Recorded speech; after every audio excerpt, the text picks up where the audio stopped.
Hello and welcome to Europhoria, a podcast all about the great, glam and garish from Eurovision past. My name is Roland and as ever I am joined by the delicious Isobel Chillman.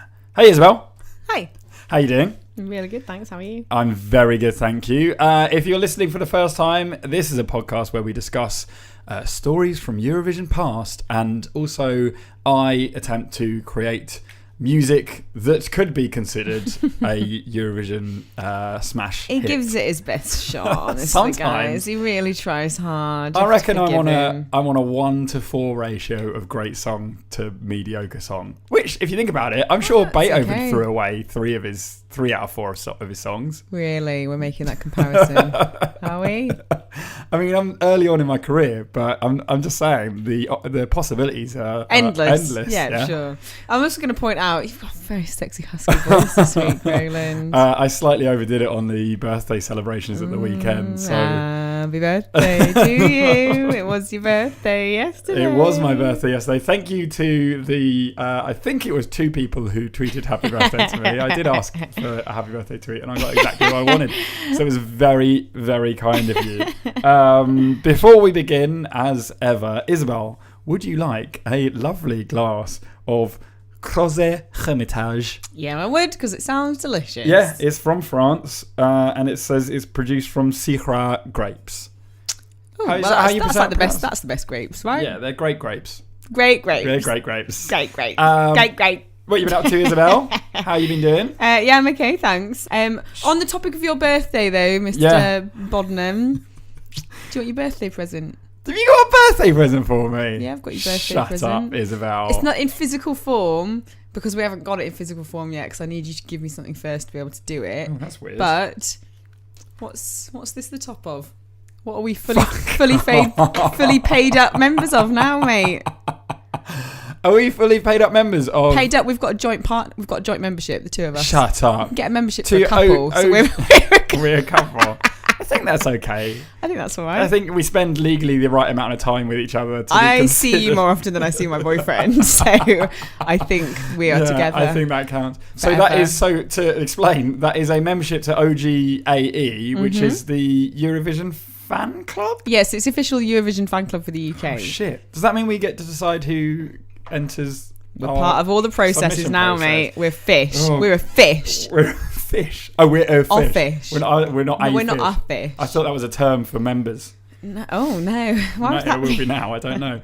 Weird. We're a fish. Oh my God, Isobel! Thank you so much. That's You're very incredibly welcome. kind. There you That's, go. We get a magazine and everything. We have to share it. There's only one between the two of us because we're a couple. Can And we obviously, photocopy the back? No, we wouldn't photocopy the back. I did it prematurely popped his cock. Oh my God! You could have seen our faces. It was like shock. Oh no! That's not happened before. A, I don't believe that. And B, your little face. It's too late. You can't put the cork back in once it's. Oh, it's done now. There's no going back. Oh, that was so cute. Oh, well, it's because I was excited about the membership. Here we go. Well, we won't miss out on this. Here we go. Oh, that was delightful. Oh, that was a risky one as well. I get riskier by the day. Oh God, I don't know why you pour it over. I do it over the. Put it. I over literally the pours it over his laptop.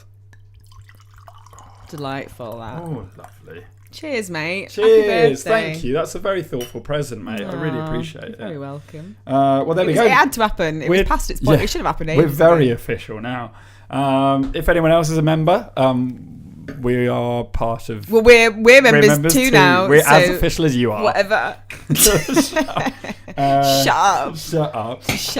So, thank you so much. Shall we move straight into Eurovision news. the section where we talk about news from Eurovision? Is fairly self-evident. Yeah.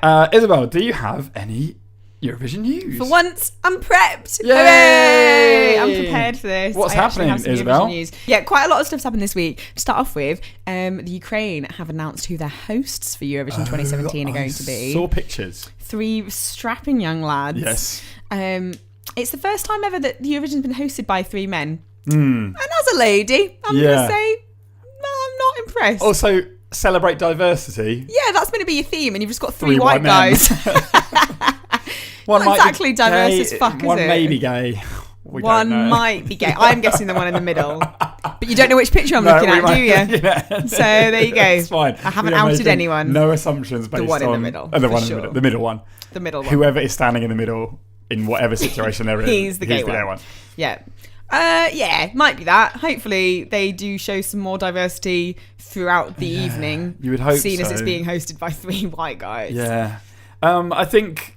Yeah, it's always an interesting one, the host. There have been some very great hosts along the way, but there have also been some real piss poor hosts, and it does affect It makes the difference the whole evening. You look at, I hate to keep harking back to Sweden, Mans but and Petra and Mans, Jesus Christ, those angels, they did such a good job. I love them. They should host everything. Dream babes. Absolutely iconic. Just so good. Yeah. But it makes a difference, if you've got some duffers that... Yeah. So I mean, you don't have to put on a big song and dance like Sweden do, but at least I'm just saying. I hope they're good. Yeah. They need a Apparently, bit of they're very famous. Okay. So they're not just people off the street. They haven't just pulled some boys out of a. Yeah. There was that one. I can't remember who it is, but it began. Graham Norton began it, and I can't remember his name. It said, "Let's call him Dave." And almost the very first thing Graham said as the host walked onto the stage was, "Now, Dave is neither a presenter or a musician, and that will become very evident very soon." So just a pretty face. Yeah, Well, not even that. I don't know why he was there. Knew someone. He was maybe someone's son or something. Jesus, Yonola, keep control of this shit, will you? Really, come on, I've got a lot of trust in you. Although they've got a lot going on over there right now, so the host is probably the least of their worries. Anyway, call back. Some other news that has happened this week is all of the Melfest semi-finals are now over, yes. and Loreen did not get through, so she's through to Anders Chanson, so she's got another chance still to go, but she did not automatically make it through to the Melfest final, which everyone was very shocked about. I am not shocked. It is a very artistic performance. It's very beautiful. She is an angel. She is angel. But Euphoria, it is not. And there was people on Twitter, like there were some Eurovision fans and Loreen fans saying, "Oh, everyone keeps saying it's no Euphoria." Well, guess what? Euphoria was Loreen's least Loreen song anyway. Well, then maybe Loreen isn't meant for Eurovision unless she does songs that aren't very her. Like, I'm not saying that she's bad. She's incredible. She's a fantastic artist. But if that's the least Loreen song she's ever done, well, then maybe proper Loreen songs aren't meant for this contest, because I don't think it stacks up against some of the other entries that are through to the final, and there are some incredible ones. I'm still Ace Wilder all the way. I want her to win. I want her to go through and represent Sweden. That'd be amazing. But there are some absolute bangers in the competition apart from her as well. Like, she's got stiff competition alongside everyone else, let alone the people that are still potentially going to go through to the final in a couple of weeks' time. There was a guy called, what was he called? Boris Herkiss. Oh, he says fucking that, but he's going to change that to freak. No, maybe freaking. Fricking. Or something like that. Yeah. Fracking, that's the one. Fracking. He's changing it about fracking. But he is, it's the smoothest performance I've ever seen. You are going to die when you see it, because you're going to want to become this man. No. He is cool. Smoother than Mans. Smoother than Mans. No. Jesus Christ. The whole performance is him in a suit with these other dancers in suits on, so it's very OK Go on treadmills, but they're on their own ones. They're not like jumping about and stuff. Just kind of sliding around in a Jamiroquai style and like pulling up their shirt collars. And, it's unbelievable. Sounds like I already want to be him. I think you do. Maybe we should let you watch it. Yeah, I think I should. It's great. And there was Victoria with As I Lay Me Down, which was a surprise kind of left fielder for me. As soon as it started, I was like, I'm going to hate this song. Look at her. She does not look great. 30 seconds in, you're hooked. Really? I'm obsessed with it now. Okay. Obsessed. Yeah. And Loreen's, unfortunately, did not have that impact. Here's my thing about Loreen, right? I would rather her not be in Eurovision again and have a perfect 100% record than go in and lose again. I think she probably would as well. Do you know what I mean? On that. Yeah. She's already been in Melody Festival and twice. Yeah. She obviously once was with Euphoria, and there was a time before that, and she didn't get through. So she's not got a 100% record there. Fine, enter that as much as you want. Exactly. But if she's not going to win with this one, which it sounds like you think she won't, then don't go all the way. No, I'm down with that. Yeah. Loreen, just quit now. Quick. Quit now. Quick. She's going to get through to the final, though, because she's up against Avery Duffer in Another Chance. It's the second time you've used Duffer so far. All about the Duffers. It's crap. It's a pretty boy. It's so dull. Yeah. Really dull. Well, she'll get through and she'll get to perform again, and that's fine. That'd be very lovely. Yeah. There was also an article as well about bloody Occidentali's karma in the Metro about how he's definitely going to win Eurovision. A, Metro, shut up. He's not. Stop sticking your nose into stupid things that aren't your business. And B, Roland wasn't going to talk about it, but someone emailed us about it. I'm not going to go into details, but you're wrong. All right, whoever emailed us about Occidentali's karma, you've named all the things which the reason why I hate that song. Yeah, we're aware of all the stuff you'd stated. We love that you're a listener. We love you. We love you. You are an angel, and you are my favourite. And you contacted us, and that is the best thing ever, because I love it when people do that. But I politely disagree with everything you said. Well, we apparently we didn't make it clear that we knew all of that stuff. We know I'm very aware of what it's about. Western thoughts of Eastern culture. That's why I hate it, and things like that. But it is a bit like, come on now. Like, you can go on Facebook and see a million videos of white guys doing spoken word about how we should look up from our phones, and we're all friends with someone who has got dreadlocks and aggressively discusses their veganism and how but while still owning a smartphone and looking for as many likes as possible on Instagram. Okay, we all know that douchebag doesn't have a job but has a trust fund. Exactly. Me and Roland have discussed the ones that we know regularly and show each other how awful they are. Oh yeah. Anyway, thanks for emailing us. Thanks though, love you,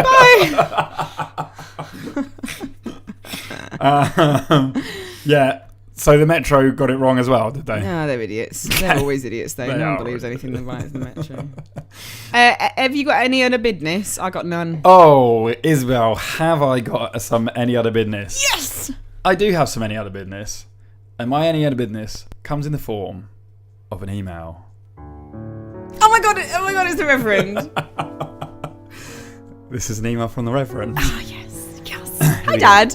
I don't speak to my father as regularly as he emails in, so this is great communication for us. Hi. Just a quick email to say, I'm still listening to the podcasts. I still think that your first song, United We Dance, is the best so far. I'd agree with you there, Dad. Well done, yeah. I'm afraid there is still little interest in Eurovision around here, even amongst the expats who have flooded to Vancouver Island from the rest of Canada. At the moment, people are more concerned about A, the abnormal amounts of snow that have fallen here over the last couple of months. There's been a lot of snow. The island isn't supposed to be like this.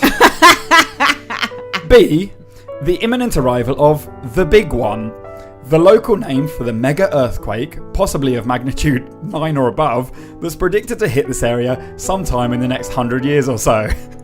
Maybe don't worry too much about that one, Dad. Well, there have been 3 or more earthquakes off the coast of the island in the last week or so, and they have all been about 4 to 4.5 in magnitude, but haven't caused any damage, and very few people have even claimed to have felt anything.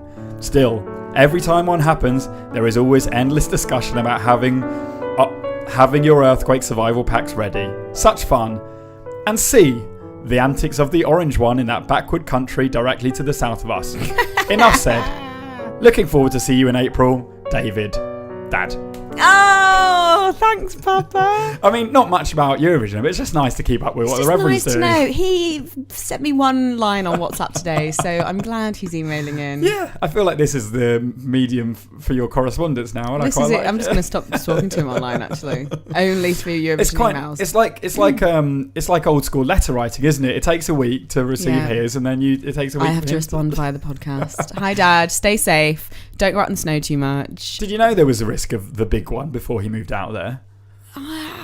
That's terrible Feel worried? I would feel worried. But anywhere around, like a lot of places in the world have risk of something like that happening. It's true. Like everyone who lives in LA is insane for living in LA because it could just crumble into the ocean at some point in numerous different ways. Like there's going to be a tsunami or an earthquake or something that completely destroys it.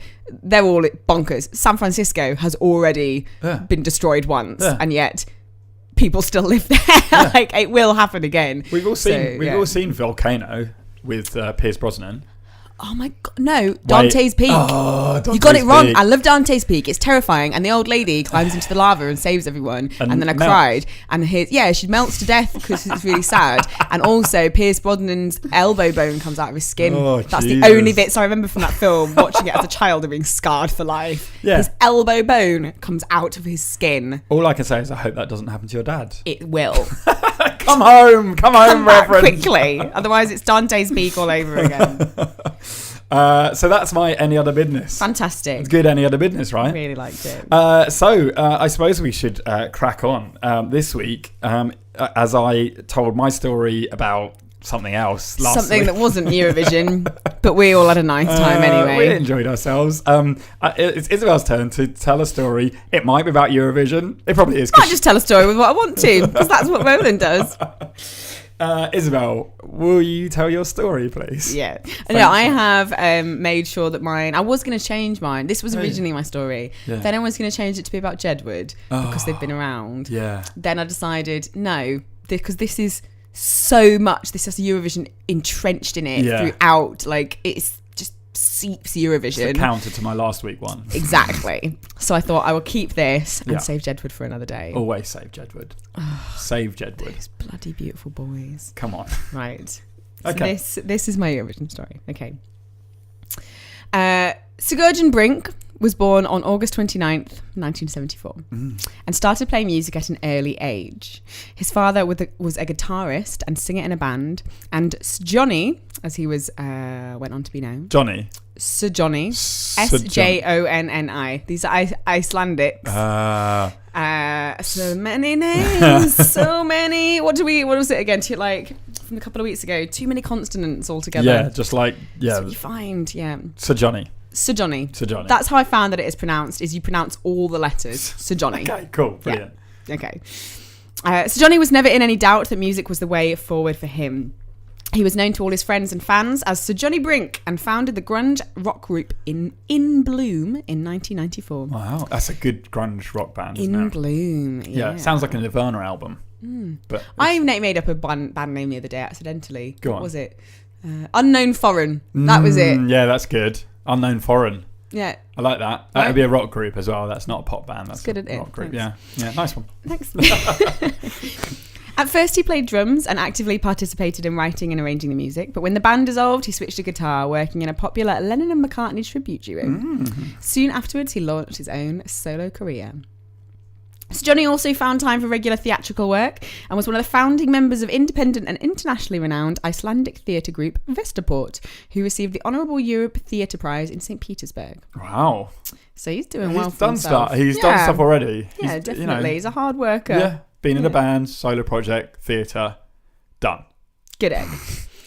In 2002, Sir Johnny met his future wife, Icelandic actress Þórunn Clausen, when both of them took part in the music and drama show Lessing.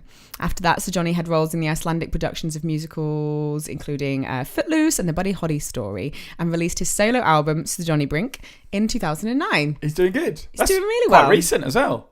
Yeah, that is really, really recent. Yeah, this is a recent story. Fun. Yeah. Well. Okay. Oh, no. Yeah. So Johnny was a household name in Iceland and had participated in Songvakeppni Stjórnvapsins. That was good. I feel like that was good. All of the letters. Yeah. That's how I've learnt to do Icelandic. That felt very confident. Which is the Icelandic pre-selection show for Eurovision Song Contest. Good. So he participated in 2006, 2007 and 2010 with 2 different songs. Okay. So he'd gone for it. He loved Eurovision. He was a big Eurovision fan. And he was a keen musician. You know, he liked playing in bands with other people. He always had a band on the side. Even when he was doing his solo work, he just liked to perform. He liked being in bands. He liked being with He's like me. He just lives. He's born to perform. Oh God. Oh. I need a T-shirt with that one. Oh, you really don't. You absolutely don't. I'm gonna have to get you one now, though. Oh God. We could tell them. We need to start doing merch anyway. Born to perform.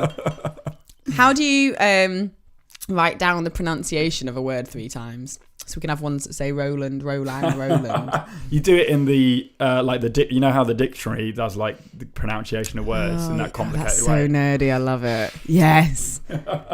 So yeah, Johnny had tried to enter the contest 3 years previously, 3 times in 3 different years previously, but had failed to qualify each time. Oh, that must be disappointing. Must be. Ever evading him, getting through pre-selection and representing Iceland. Clearly a big passion of his to try and represent his country at Eurovision. And why wouldn't it be? It should be for everyone. Yeah. Every single person. Every single person. Your passion should be represent your country at Eurovision. And if you do that, then you're done. You can retire. Just you get to live in a house and you get given it, and that's fine. You can do whatever you want after that. Yeah.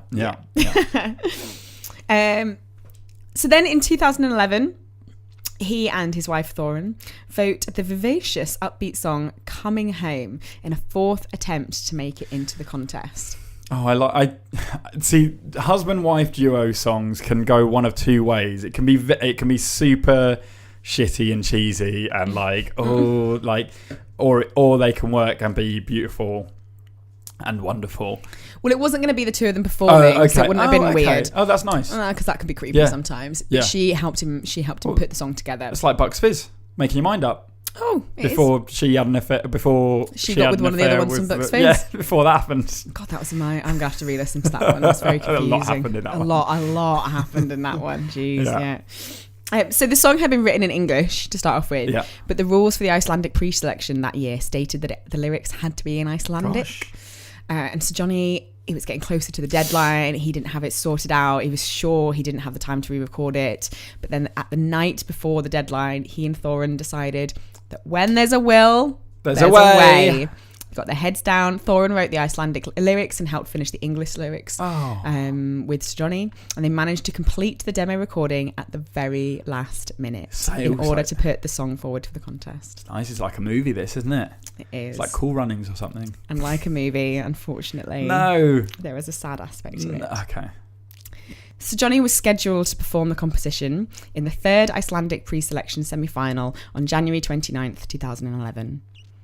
However, on January 17th, he unexpectedly suffered from a brain hemorrhage caused by an aneurysm and tragically died instantly at the age of 36. Oh my God. I'm so sorry. Oh. So sad, right? So Johnny. Every time I read through it, I well up a little bit because it's just so sad. So the song was written. It was through. Been entered. They were going to be in the pre-selection. They were going to. And he was going to perform it. Yeah, he was going to be performing it. And he passed away. Unfortunately, 2 weeks, just shy of 2 weeks before. Shockingly he was going to be sudden as well. Brain hemorrhage, like. Just on the spot, done. God, very sad. Leaving Thorin and their child, and their child and their song that they wrote together. Yeah. But as Sir Johnny had been such a big Eurovision fan, his family decided on reflection that he would have liked for the song to remain in the competition. And so 6 of his closest musical friends collaborated to sing the song for him. Oh my God. You're going to cry. Don't worry, because this is too much for me to deal with as well. Oh my God. Yeah. I love it when we have stories like this that you go, that could be a movie. Yeah. Why is this not a movie? Why is every Eurovision story not a movie, guys? Come on. Except for the one last week. That was a history lesson. That was. So, guitarist and singer Vignir had produced the song along with Sir Johnny. The drummer Benedict and piano player Palmi were Sir Johnny's co-members in the recently formed band Rock that he was in. Yeah. Guitarist and singer Gunnar had played gigs with Sir Johnny for many years. Bass player and singer Harima was a long-term friend, and singer Mateus had worked with Sir Johnny both on and off stage. They were all very close friends of his. They knew him very well. Together, they were known as the group Sir Johnny's Friends. Oh. Yeah. So the song After Heim, or Coming Home, as it was translated into English, was performed by Sir Johnny's friends and was selected to represent Iceland by the televoting community in the Icelandic National Song Contest on February 12, 2011. It won with 25,449 votes, with the runner-up receiving just over 18,000 votes. So by some way. By some way. The total amounts, this is just like a by note, the total amount of votes cast was 96,651, and this equates to almost a third of the population of Iceland. So a third of Iceland voted in the contest. We have got to buck our ideas up. Right? We need to get more people behind it, more people voting. It will give the Beebs some more money to do what they will with. To invest back in Eurovision, of course. Can just imagine having that responsibility of stepping onto that stage, knowing that you're not only like singing someone else's song, but this is their final, legacy. Yeah, their legacy. This is their final piece, and for something that he's been trying to do for so long. Yeah. This is his last chance, and he's your close friend. Imagine that, like terrifying that you're going to like sing a bum note or like play a wrong like beautiful chord. That you're doing it, but must have been terrifying. Absolutely terrifying the entire way through. Yeah. But they got through the pre-selection. They represented Iceland. That is beautiful. An article talking of the performance that night said the whole nation joined together in grief for Sir Johnny's premature death. So sweet. How long after his death was this song? Do we have that? Was this performance? So they performed at the semi-final he was meant to. So he died on January 17th, and the performance was on January 29th. So literally a matter of weeks. Less than a week. Less than 2 weeks. Less than 2 weeks. Less than 2 weeks that he died. That they put all this together and went, let's do this. And so they're still in mourning. Absolutely. It's almost like a wake. That must have been a really weird. Not weird. It must have been quite a beautiful celebration when they won. But it's it's tough when you watch the clips of his wife Roland talking about it and talking about Johnny's friends, and you do forget watching them because it's so beautiful seeing everyone together, and they're all very supportive of each other and talking about him with smiles on their faces. But it's very easy to forget that it's literally been a matter of weeks since her husband died, completely unexpectedly. This isn't a long-running disease that she knew was gonna, they knew that something was happening or something they could get their heads around. Not that that's any better, but just very suddenly done. So it's very, very, very sad. Very moving. As described on the Sir Johnny's Friends website, the song is a country-influenced, rhythmic, feel-good, upbeat ballad with references to the songs of McCartney. It has the sing-along effect of Bjorn and Benny. And last but not least, the endless charm of Sir Johnny Brink. And it has a beautiful message to all of us. We never know when our time will come, so we must live life to the fullest. And this is completely true. We're going to play a little bit of the song. This was written before he died, and the song's message is, you have to focus on the good things of your life because you don't know how fragile life is. You have to live life today because you don't know if you're going to have tomorrow. So I think we'll play a little bit of the song now. Okay. Knows his where or when my time on earth comes to an end, then I'll find you, and I know that you will be my love again.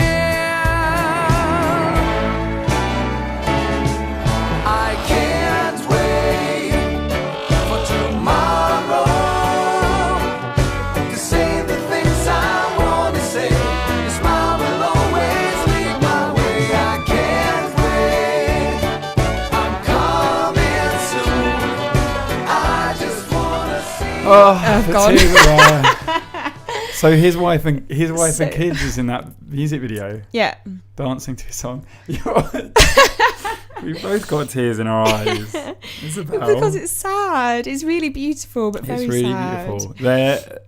It's a really simple music video. So this is the music video, not their actual performance for the song contest. But I think the music video is probably more beautiful in a way. His wife and son's in it, and his friends are gathered round. And you said it is like a wake. It's like a nice celebration of Sir Johnny and all of his friends together having a dance, saying goodbye to him.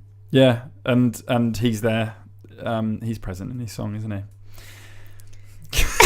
I told you it was a tearjerker. Anyone wants to grab their tissues. I told you it was a tearjerker. My friend Nikki's going to cry at this. I didn't think I would go. I didn't think I'd be off. It's a lot, right? It's like my voice sounds croaky already because I'm just like, oh no, I've just been out all weekend. It's fine. Yeah, I've just been partying. No, it's because of the tears. Oh, yeah. Bloody hell. So the Eurovision Song Contest that year was then held in May in Dusseldorf, Germany. The first semi-final took place on May 10th. 19 countries entered, including Iceland, into the first semi-final. And so Johnny's Friends performed 14th, finishing 4th of the night, 6th in the televoting and 3rd with the jury votes. They got straight on through to the finals. They soared on through. Thank God. They moved on to the finals of the competition later that week, but unfortunately only came 20th overall out of 25 countries, receiving 61 points, with the winners being Azerbaijan's Ellen Nikki. Yeah, not favourites of mine. We've discussed them a couple of times. Winning with their song Running Scared. But regardless of the song's eventual standing in the final, I think Johnny had finally made it to Eurovision, and had very unexpectedly taken a lot of his friends alongside with him.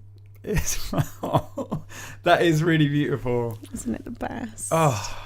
It's too much. Every time I've read through, do you know what led me on to this weirdly? Is when I was, because now when I'm trying to look for Eurovision stories to talk about, if I'm looking at one and then it goes, if it mentions anything else, I'll just save that and have a look and have a click through. And when I was doing the one for Paul Oscar the other week, so this is the group that he said, if they get through, I'll eat my hat. And that he had to eat the Kate Cat for. Because I clicked through, found it, and started reading, cried. Then wrote it, cried again, and then literally every time I've gone through and edited it, cried again, and then cried just and now just cried again, because it is the most beautiful story. That is. It's just so beautiful. That is, and again, like a movie, like a group of friends coming together to sing their recently departed friend's song. And oh God, and that video, because seeing a mother and a child when you know that, and they are dancing in that video, and they're dancing to their late husband and late father's song, and actually I guess he's written a lot of songs and he's written a lot of music over the years, and that's almost as good a way as any to be remembered by. Absolutely. I think it's the best way for his legacy to live on. That was a beautiful story, and actually a really nicely written story as well, in the least patronising way as possible. Thanks, mate.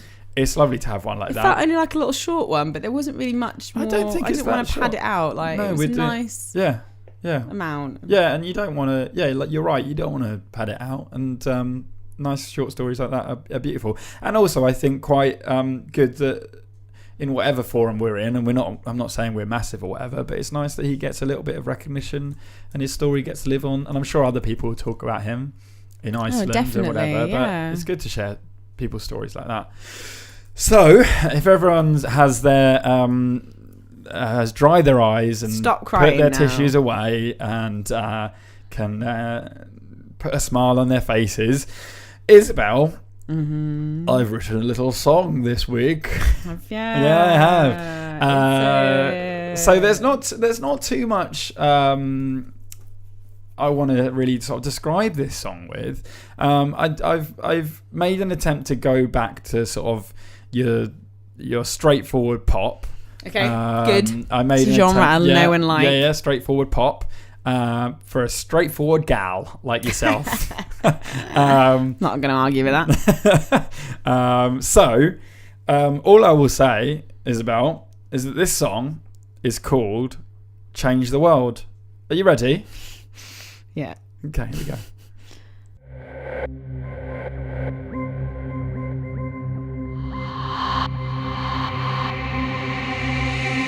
What have we become?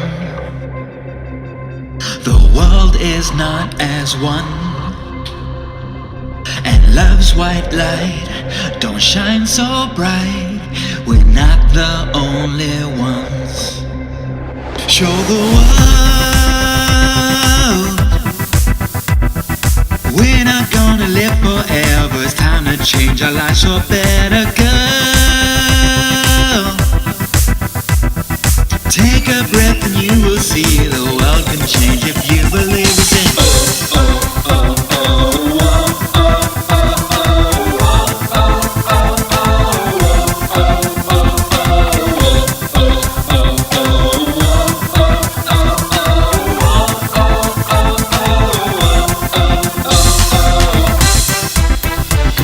see the people get together. We're gonna make the world feel better. And throw those hands up to the ceiling as we spread our love and joyful feeling.